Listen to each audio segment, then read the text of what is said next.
Hey guys, Dr. Berg here. I have a question. Can't sleep? Do this. Number one, always sleep on your right side. Why? Because the heart is on the left side and the liver is on the right side. And so many people have either a fatty liver or a congested liver. And when you sleep on your left side, the way the liver can compress on the heart, it's much better if the heart is sitting on top of the liver, sleeping on your right side. And you'll find that your breathing will be better, your sleep will be better if you sleep on the right side. Okay, that's number one.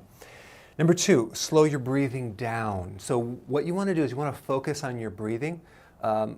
Here's what happens. When your adrenals are overstressed, the breathing is kind of like this. I'm exaggerating, but the exhalation is shorter than the inhalation. So what you want to do is you want to sync your breathing with an equal amount of inhalation and exhalation, about 4 to 5 seconds each, okay? So it's kind of like you're going to slowly count to 4 or 5 as you're breathing in, like 1, 2, 3, 4.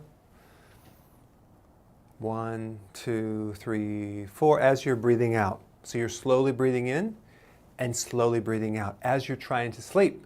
I find that really helps your sleep, okay?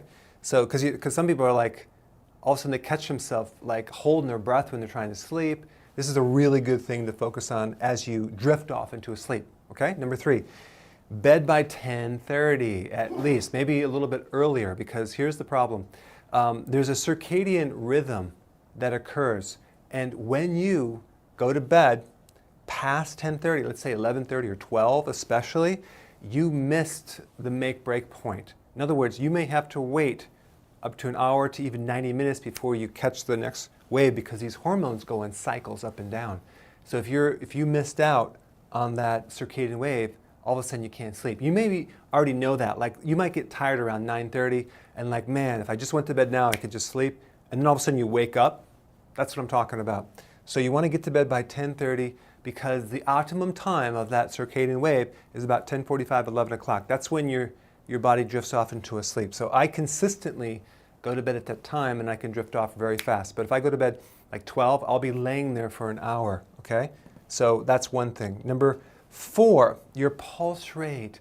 If you ever go to bed and you hear your pulse rate on the pillow like boom, boom, boom, boom, what that means is that you're deficient in potassium.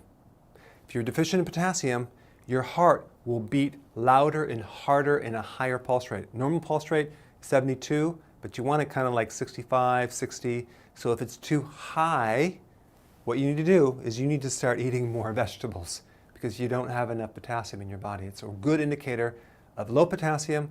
You need to increase that and you'll drift off. But really, what causes a potassium deficiency is like really two things. One is stress for many years, because stress will deplete your potassium, the adrenal. Or number two, sugar. If you eat too much sugar, it will definitely deplete your potassium, and your pulse rate will go higher and higher and higher, okay? Last one, massage tool. There's a massage tool that I use before I go to bed. It's a tool that I developed for my own body, and I actually have you linked down there of how to use it, and you can get some ideas. But this, I do my neck points before I go to bed, I do my mid-back points, and I do my adrenal points every night before I go to bed. It's a real simple no-brainer. I take this on vacations everywhere I go, because it just helps me get to bed fast. There are certain acupressure points that you do on your neck and the adrenals that will just turn things off, and you will sleep a lot better. So it helps pull stress out. But it's a kind of a do-it-yourself model, and depending on how big you are, you can use the real small one, medium, or large. Okay, so that's a great tool to pull stress out, to help you if you just can't sleep. All right, so these are some tips. I will see you in the next video.